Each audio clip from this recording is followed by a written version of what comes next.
The Shure SM58 microphone sat silent in my hands. Its weight familiar as breathing, the last gift from a grandfather who taught me that sometimes the most powerful voices are the ones nobody hears coming. That morning, in late September, I pressed record on the tiny device hidden in my collar and walked into Oakwood High School carrying more than just textbooks. I carried the weight of Brandon Torres's voice, silenced forever 3 weeks ago in what everyone was calling an accident. Everyone, except me. The hallway smelled like floor wax and teenage desperation. That particular cocktail of body spray and anxiety that defines American high schools. Lockers slammed in rhythm with my heartbeat as I navigated through clusters of students. Each group its own little kingdom with invisible borders. The football players held court near the trophy case, their Letterman jackets like armor, their laughter sharp enough to cut. Tyler Brennan stood at the center, 6'2" of entitled muscle, his father's badge practically gleaming from his smile. Police Chief Brennan's son, untouchable, unaccountable, unaware that the quiet girl walking past was recording every word that dripped from his lips like poison. Morrison staring again. One of his teammates muttered. Jake Williams, I think. The one who held Brandon down that night. My throat closed up the way it always did when attention turned to me. The words I wanted to say, accusations, challenges. Truths stayed locked behind teeth that wouldn't open. Selective mutism, the counselor called it. I called it a cage built from other people's cruelty. But my grandfather's equipment didn't need words. I kept walking, letting the high-sensitivity microphone catch what my voice couldn't challenge. These small recordings were building something larger, a mosaic of guilt that would eventually form a picture nobody could ignore. That was the plan.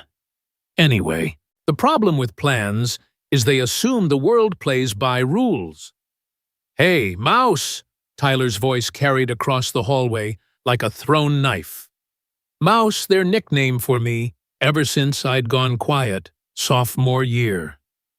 Heard you've been asking questions about Brandon. My feet kept moving, one in front of the other. Don't engage. Don't react. Just record. His hand grabbed my shoulder, spinning me around with the casual violence of someone who'd never faced consequences. This close. I could smell his cologne, expensive, sharp, trying to cover something rotten underneath. His blue eyes held the kind of cold that comes from knowing Daddy will always clean up your messes. I'm talking to you. His grip tightened. Behind him, his crew formed a semicircle. Mike Chen, Jake Williams, and Connor Murphy, the same four who'd been with Brandon the night he died. My hands trembled, but I kept them at my sides. The microphone in my collar was nearly invisible, the wire running down my sleeve to the recorder in my pocket. 2 years of practice had taught me how to position myself for optimal audio capture. My grandfather would have been proud. Cat got your tongue, Jake laughed, the sound ugly in the morning light. Oh, wait, she doesn't use it anyway. They didn't know about Mia, my best friend who'd swallowed a bottle of pills after months of their harassment, their posted videos, their systematic destruction of her spirit. They didn't know I'd found her. Called 911, held her hand while she whispered apologies for leaving me behind. They didn't know that my voice died in that hospital room, traded for a promise to never let it happen again. But I knew. And I was done being silent, even if my rebellion came through technology instead of words. Tyler leaned closer, his breath hot against my face. You know what I think you're hiding something. His eyes dropped to my collar, then traced down my arm. "You wearing a wire. Mouse playing detective." My heart hammered so hard I worried it would interfere with the recording. This was it, the moment I'd both feared and hoped for. Let him find it. Let him reveal himself. "Check her," Connor suggested, always eager to escalate. "If she's got nothing to hide—" "Nah," Tyler said, but his hand moved to my sleeve, fingers searching. "Mouse wouldn't dare. She's too smart for that. Aren't you?" The hallway had gone quiet. Other students pretended not to watch, but I could feel their attention like heat on my skin. This was Oakwood High's ecosystem, predators and prey, with everyone knowing their role. Breaking that order meant becoming a target. Tyler's fingers found the wire. His face transformed, the casual cruelty hardening into something more dangerous. Well, looks like Mouse wants to play games. Before I could move, he'd pulled out scissors from his backpack. Why did he even have those, and grabbed my sleeve? The sound of cutting fabric seemed impossibly loud in the hushed hallway. One clean slice from wrist to shoulder, the sleeve falling away like shed skin. "Oops," he said, examining the exposed wire. "Thought I saw something. My bad." Except he'd cut the wrong sleeve. The microphone was in my collar, its wire running down my other arm. What he'd exposed was just the old iPod wire I'd threaded through as a decoy. Learned paranoia from 2 years of planning. But as the fabric fell, something else came with it, blue fibers from Tyler's varsity jacket, caught in the scissors blades, now scattered on the floor with my ruined sleeve, the same unique material found on Brandon's body. "Nothing here," Jake said, poking at the iPod wire. "Just Mouse being weird again." Tyler's laugh was forced. "Better safe than sorry. Can't have people making up stories about accidents." "Right." He stepped closer, voice dropping. "Brandon fell. During practice. That's what happened. And that's what everyone knows happened. Even his parents understand that now." I understood more than he realized. Brandon's parents had been visited by Chief Brennan personally, shown photos of their immigration status paperwork, reminded how easily lives could be disrupted. They'd buried their son in silence. But grief has a way of finding its voice through unexpected channels. Like the daughter of a radio technician who'd inherited her grandfather's mission to amplify the unheard.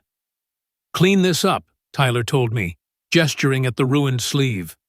"And Mouse, stay out of things that don't concern you. Some holes are too deep to climb out of."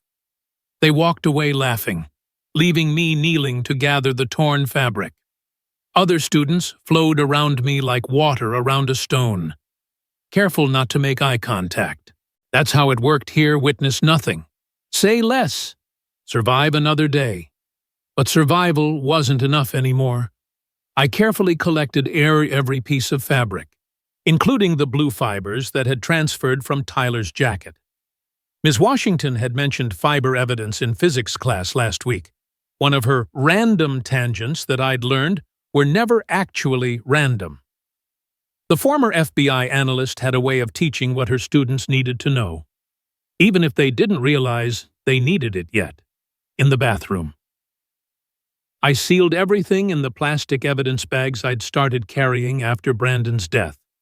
My hands shook as I labeled them with date and time, the way my dad had shown me when he'd taught about chain of custody for his history class on famous trials. The mirror showed a girl with one bare arm, wire exposed, looking like some strange cyborg caught between human and machine. But for the first time in 2 years, I didn't look like a victim. I looked like someone with evidence. The rest of the morning passed in a blur of classes, where I heard nothing but the echo of Tyler's threats. In English, we discussed To Kill a Mockingbird, and I wondered if Harper Lee knew how little had changed, how the powerful still crushed the powerless while good people watched from safe distances. In chemistry, I thought about reactions, how the right catalyst could transform stable elements into something explosive. But it was physics that changed everything. Ms. Washington stood at the front of the room, her silver hair pulled back in the same style she'd probably worn during her FBI days. "Today we're discussing sound waves," she announced, then paused.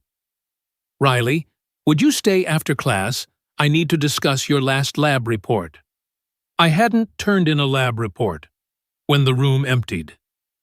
She locked the door and turned to me with eyes that missed nothing. "Interesting morning you had." I touched my bare arm automatically. "Fiber transfer is admissible evidence," she continued, as if discussing the weather, "especially when it matches unique material from a limited source. Varsity jackets, for instance, are custom-made for Oakwood High. Only 18 in existence, each with documented serial numbers." My breath caught. Of course, evidence is only useful if it's properly preserved and submitted to the right authorities. She walked to her desk, pulled out a book on audio forensics. "I'm lending you this for your project on sound waves. There might be some interesting notes in the margins, particularly about federal jurisdiction in cases involving civil rights violations." She knew, somehow, she knew everything. "Brandon Torres was my student," she said quietly. "Brilliant boy. Wanted to study engineering. Did you know he recorded his last conversation with his parents? Told them he was scared of the hazing, but wanted so badly to belong." Tears burned my eyes. I'd heard that recording. Brandon's parents had given it to me after the funeral, hoping someone could use it to find justice. His voice, young and frightened, but determined, lived in my grandfather's equipment now. "The thing about bullies," Ms. Washington continued, "is they always assume silence means weakness. They never consider it might be strategy." She handed me the book. "Be careful, Riley. When cornered animals realize they're being hunted, they become desperate. And desperate people do terrible things." As if on cue, my phone buzzed. Unknown number. "Your parents have such a nice house. Be a shame if something happened to it." Then another. "Accidents happen all the time. Ask Brandon." Ms. Washington read my face. "Show me."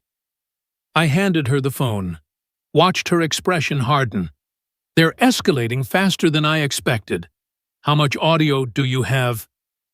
3 weeks worth. Conversations about that night. Jokes about how Brandon looked when they held him under in the hazing tank until he stopped moving. How Tyler's dad made it all go away. Federal quality. I nodded. My grandfather's equipment was court admissible. The recordings clean and authenticated. I'd been careful. "Then it's time to speed up the timeline." She pulled out her own phone, dialed a number from memory. "Catherine, it's Janet. That case we discussed, the evidence is walking around with one sleeve." "Yes, she's here. Understood." She hung up, turned to me. "ADA Catherine Pierce, state prosecutor with a particular interest in police corruption. She'll be expecting a package, but not through official channels. Too many eyes on the local mail." "How do I—" "You don't. Too dangerous now." She moved to the window, studying the parking lot below. "You know Marcus Thompson, the night janitor served in military intelligence before this? He's been waiting for someone like you to come along. Someone with proof of what everyone knows but can't say." My world tilted. How many people had been watching, waiting, preparing for this moment? Tonight, there's a home game. Ms. Washington continued, The whole town will be at the stadium, including Chief Brennan and his son. Marcus will be cleaning the science wing. If someone were to accidentally leave a USB drive in the supply closet, and if that drive accidentally found its way to certain federal authorities, they'll know it was me. The recordings. My voice is absent. Yes, but Brandon's isn't. Neither are theirs. And Indiana is a one-party consent state. Only one person in a conversation needs to know it's being recorded. You were that person. Every recording is legal. The weight of it all pressed down on me. 2 years of silence, of planning, of carrying other people's pain like stones in my chest. And now, because Tyler couldn't resist showing his power, everything was accelerating. What about my parents? The threats.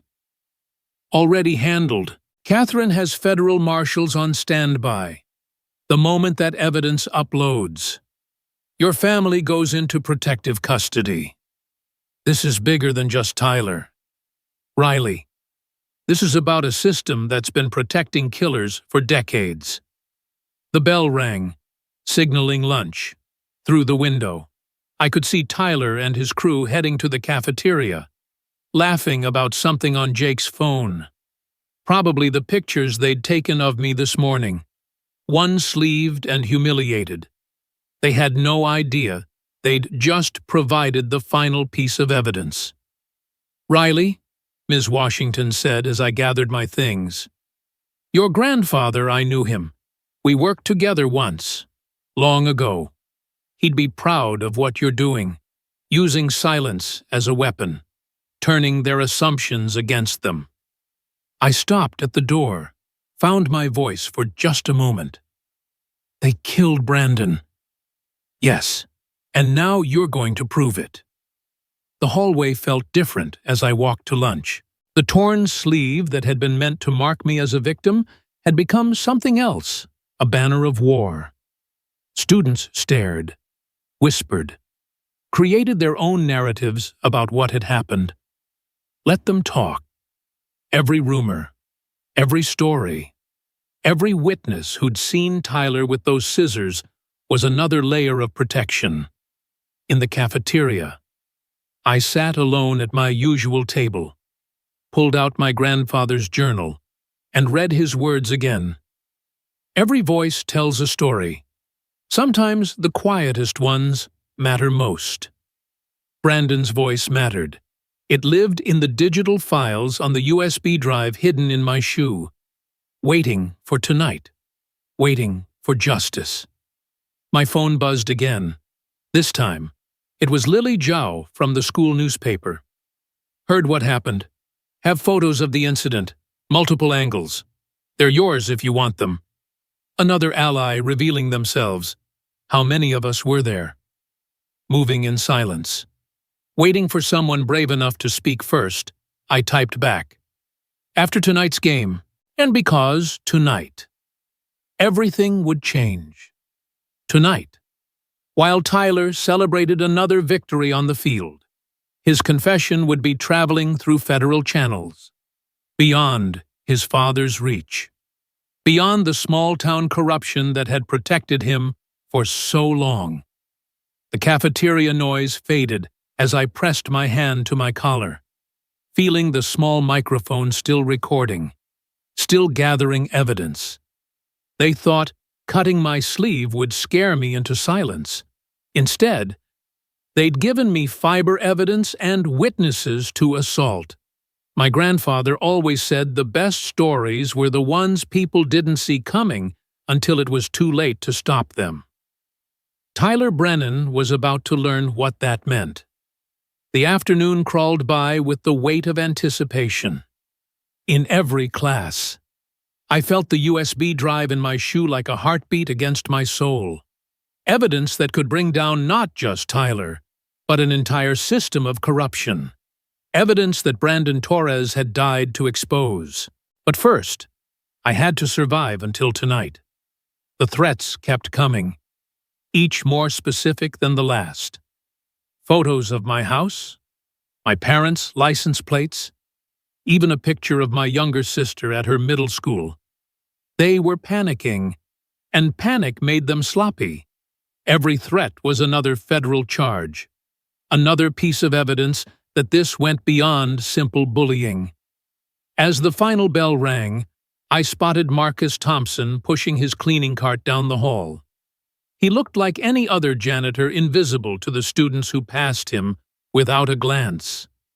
But I caught the way his eyes tracked the security cameras, how his route always seemed to avoid their sight lines. He paused near my locker, pretending to empty a trash can. Supply closet, third shelf behind the bleach, federal pickup at midnight. His voice was barely a whisper. Your family's already being watched by friendlies. White sedan. License. Starts with G47. I glanced out the window. There it was. Unmarked but obvious once you knew to look. Federal protection. Waiting. Tyler, I managed to ask. Being watched too. Different reasons. Marcus moved on, leaving me with the knowledge that the net was already closing. I had one more recording to make.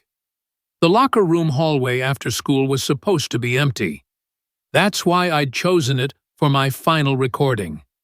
Knowing Tyler's crew would be there for pre-game prep, believing they were alone. But as I positioned myself behind the equipment cage, heart hammering against my ribs, I realized I wasn't the only one hunting. Lily Zhao crouched beside me, her camera ready. You didn't think I'd let you do this alone. I wanted to tell her to leave, to stay safe.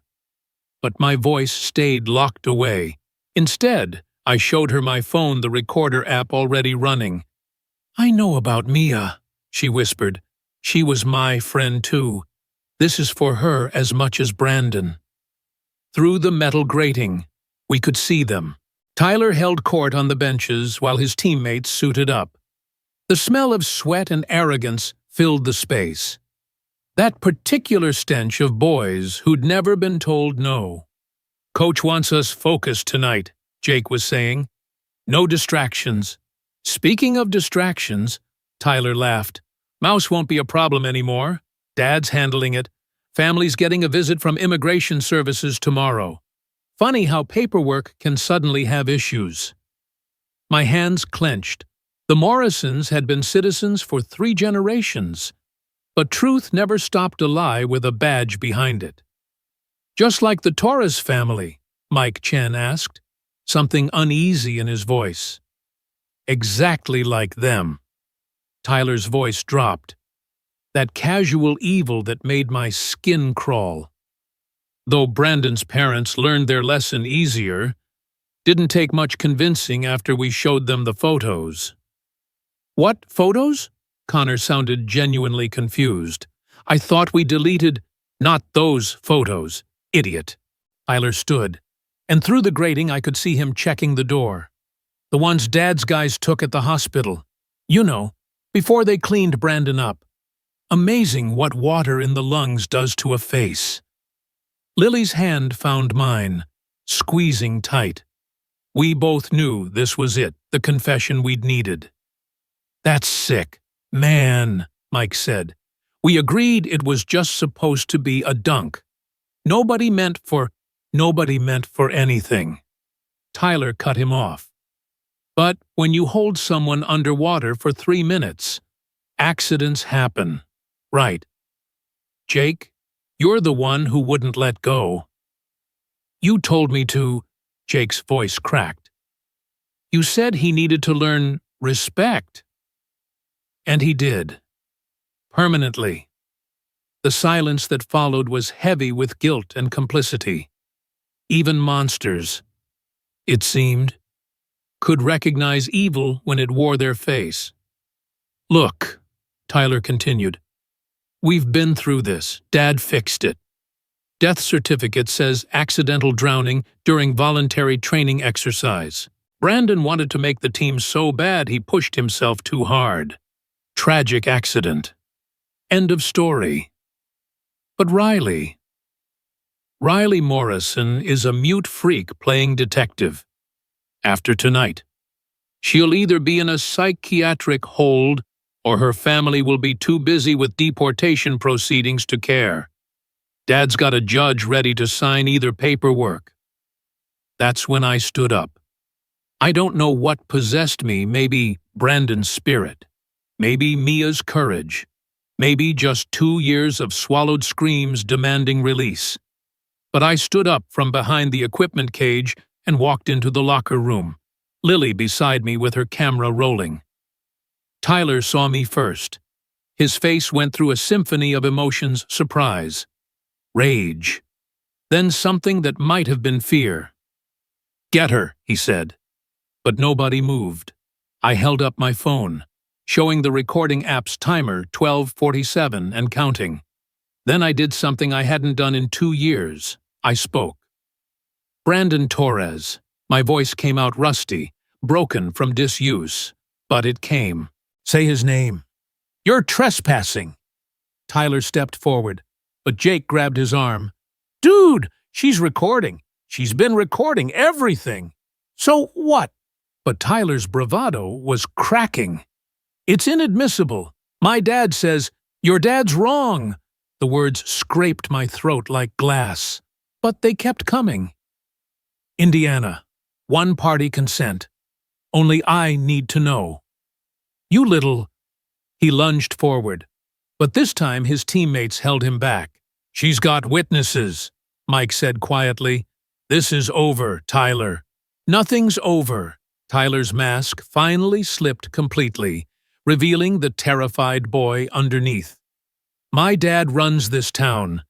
You think some recording matters? You think anyone will believe the mute girl over the police chief's son?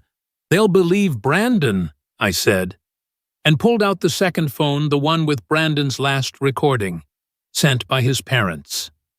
His young voice filled the locker room. "Mom, I'm scared." They say it's tradition. But Tyler Brennan, he looks at me like I'm not even human.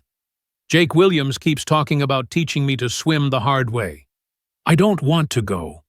But if I don't make the team, I just want to belong somewhere. I just want to matter. The silence that followed was deafening.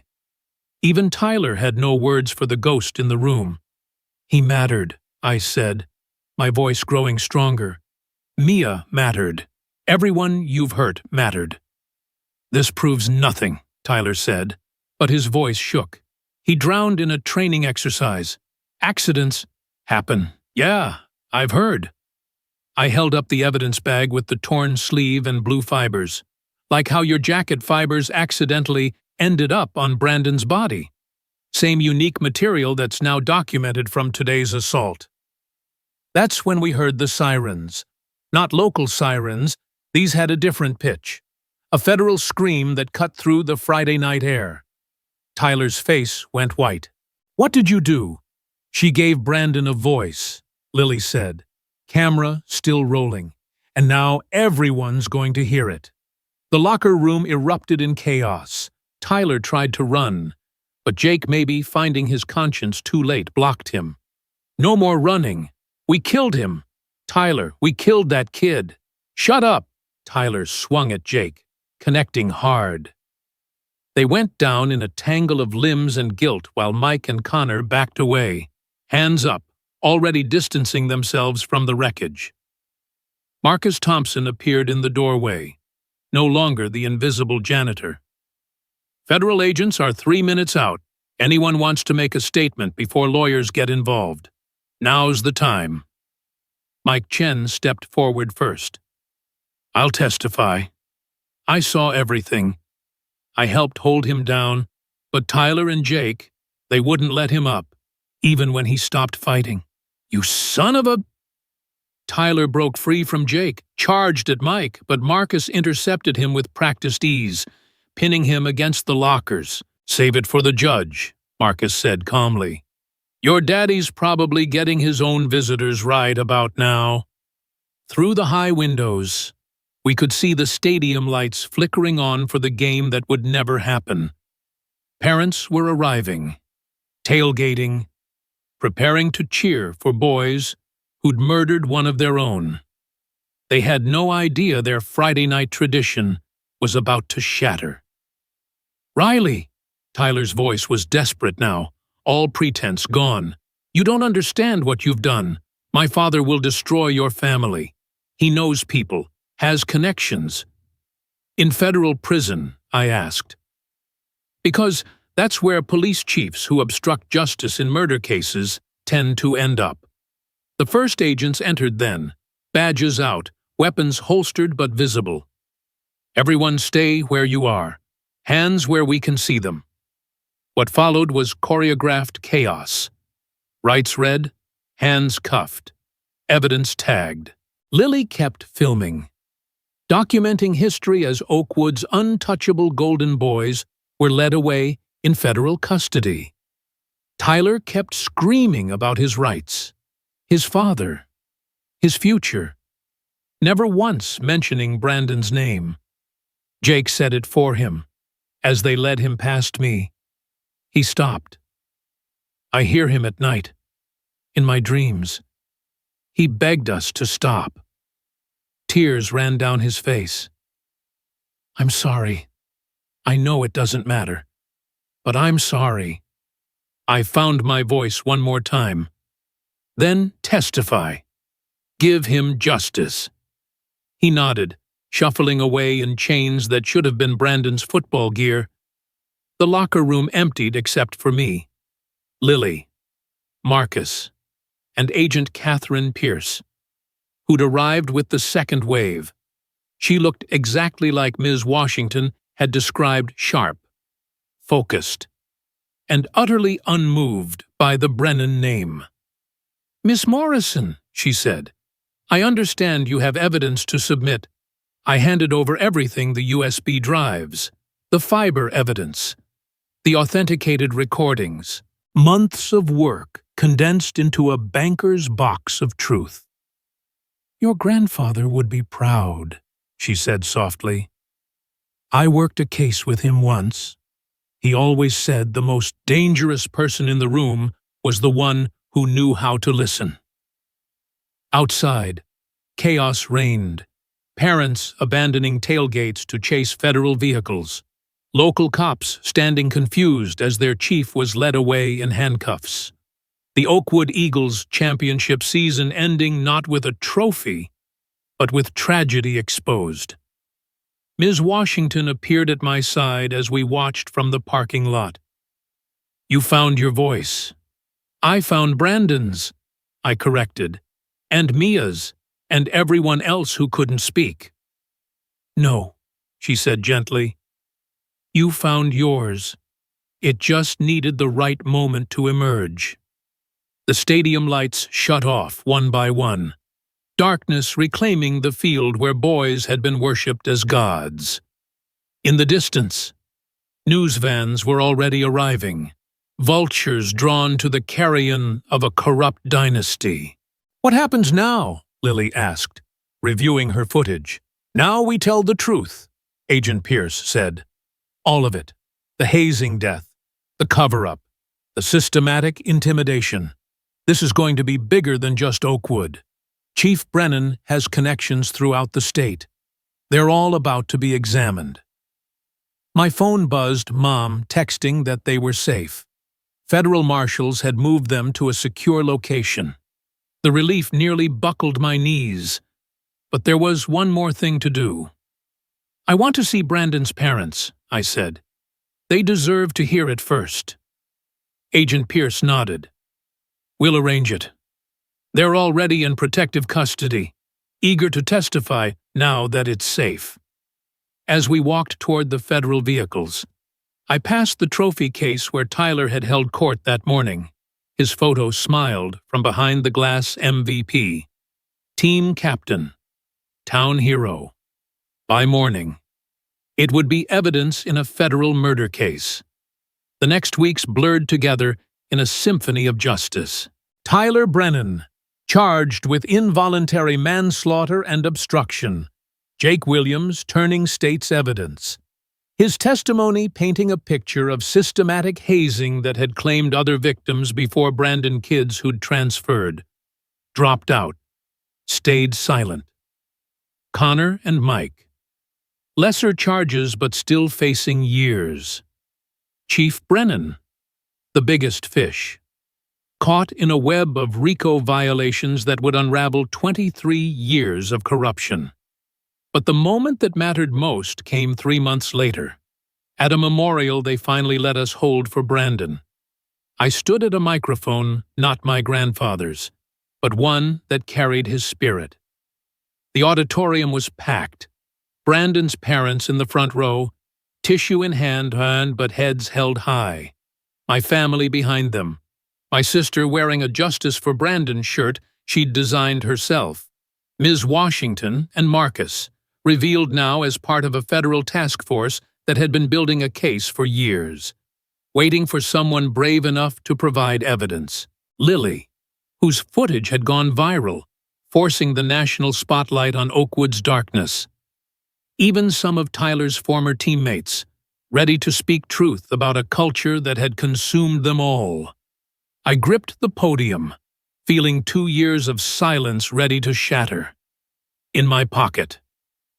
The torn sleeve, now in an evidence bag marked Exhibit A, reminded me how violence could become justice if you knew how to transform it. My name is Riley Morrison, I began, my voice clear in the hushed room. And I want to tell you about Brandon Torres. For 20 minutes, I spoke, not about the death, but about the life. The boy who'd carried extra sandwiches to share with kids who forgot lunch money. Who'd tutored fellow freshmen in math, even while struggling to fit in himself. Who'd sung in the church choir with a voice that could make angels weep. Silenced now, except in the recordings his mother treasured. Brandon died because he wanted to belong, I said. Because in Oakwood, belonging meant surviving rituals designed to break you, because speaking up meant becoming a target, because silence was safer than truth. I paused, finding strength in the faces before me. I stayed silent for 2 years. After my best friend, Mia, took her own life, I thought silence would protect me. But silence protected them. The bullies, the killers, the corrupt system that valued Friday night lights over human lives. My voice cracked, but I pushed through. Then Tyler Brennan cut my sleeve, trying to find a wire that would prove I was listening. He found it just not where he expected, and in trying to silence me, he gave me the evidence that would speak louder than any words. I pulled out the evidence bag, held it high. This torn fabric carries his DNA, Brandon's justice, and the proof that violence leaves traces. Every attack, every cover-up, every threat, they all leave evidence if we're brave enough to collect it. The room was silent, but it was a different silence than I'd lived in. This was the silence of bearing witness, of honoring truth. Today, I'm announcing something new, with the help of federal oversight and local volunteers. We're launching Silent Voices, an encrypted platform where students can report abuse, hazing, and corruption anonymously, where evidence can be collected safely, where Brandon's death can mean others live. Brandon's mother stood, tears streaming, and began to clap. One person, then another, until the entire auditorium thundered with applause that felt like rain after drought. But I wasn't finished. To those still suffering in silence, you're not alone. To those who think power protects them, you're wrong. And to Brandon Torres, whose voice they thought they'd silenced forever. I pressed play on my phone, connected to the auditorium speakers. Brandon's choir solo filled the space, pure and haunting and alive. His voice, singing about hope and justice and dreams deferred but not destroyed. As his voice soared, I thought about my grandfather, about Mia, about all the silenced voices that had led to this moment. The Shure SM58 microphone he'd left me sat in my room, no longer needed for secret recordings but displayed as a reminder. Sometimes the most powerful voices are the ones nobody hears coming. Tyler Brennan would serve 8 years tried as an adult for the severity of the crime. His father got 12 years federal time. His network of corruption dismantled piece by piece. Jake Williams, in exchange for testimony, received 3 years and mandatory counseling. The others, various sentences that would forever change their trajectories from football heroes to cautionary tales. But justice isn't just about punishment, it's about prevention. Silent Voices launched that spring with federal backing and nationwide attention. In the first month, we received 300 reports. By the end of the year, 17 schools had been investigated, 43 students faced charges, and countless victims found their voices. I kept the torn sleeve, now framed in my office at the foundation. Below it, a plaque with my grandfather's words, "Every voice tells a story. Sometimes the quietest ones matter most." But it was Brandon's mother who gave me the words I carry closest to my heart.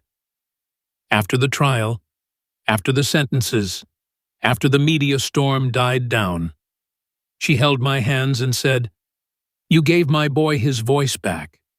Now he sings for justice instead of sorrow."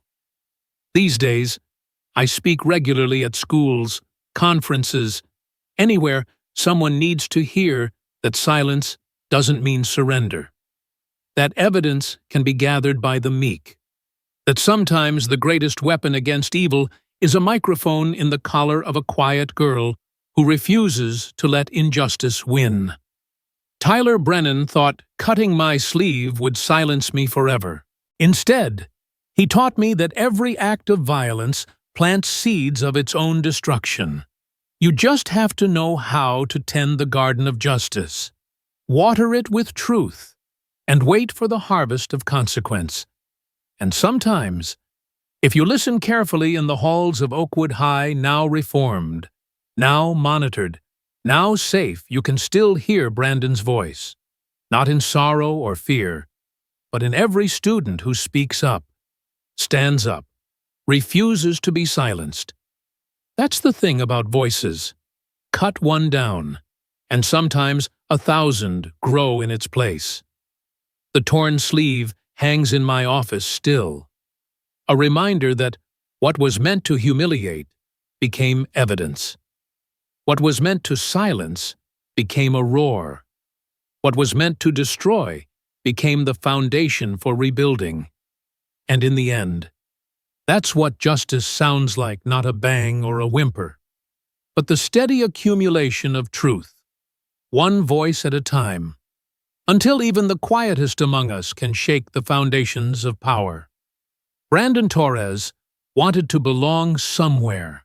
Now he belongs to history, to justice, to every kid who refuses to suffer in silence. His voice, like all our voices, could not be cut away. It could only be transformed into something stronger.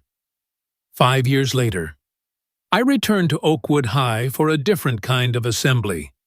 The trophy case that once showcased Tyler Brennan's achievements now held something else, a memorial plaque for Brandon Torres and a display about silent voices, which had become a national model for school safety.